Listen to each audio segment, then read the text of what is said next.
Donc, bonjour à tous. Pendant ces derniers mois, j'ai rejoint l'équipe de Jinja Deleo, qui est un bureau d'études spécialisé dans l'industrie, le désamiantage et la déconstruction. Donc moi, j'étais en qualité d'ingénieur d'études pour tout ce qui est déconstruction et désamiantage.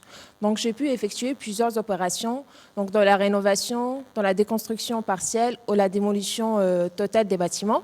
Donc il faut savoir qu'à ce niveau-là, donc dans ce cas de figure, donc il faut passer probablement, nécessairement par la phase de désamiantage. Donc là, vous pouvez vous poser la question, qu'est-ce que c'est que le désamiantage?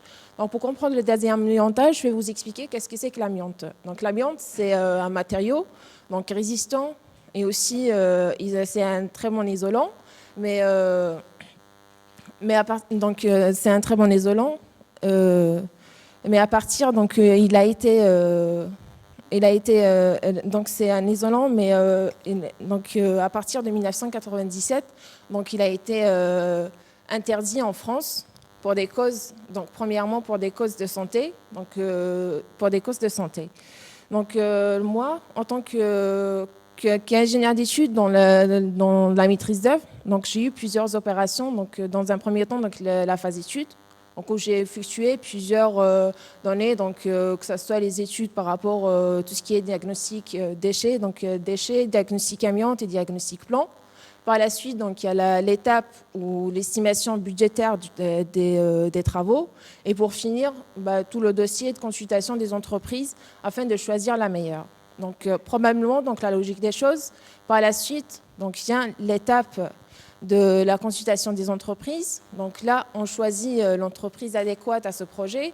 Dans un premier temps, donc par un rapport détaillé de tous les, par rapport au dossier, que ce soit budgétaire ou technique par rapport aux opérations. Et ça finira bien évidemment par la sélection des entreprises. Par la suite, donc, ce sera les travaux. La phase travaux, où j'interviens beaucoup plus dans les réunions de chantier avec les différents acteurs et bien évidemment le suivi de chantier. Pour finir, donc, il y a la phase de réception des travaux, où je dois bien évidemment faire la levée de réserve si c'est nécessaire. Dans un deuxième temps, donc le contrôle de tout document technique et bien évidemment le rapport de fin des travaux. Et c'est nécessaire, bien évidemment, accompagner les entreprises afin d'actualiser les documents de rapport d'amiante. Donc je vous remercie.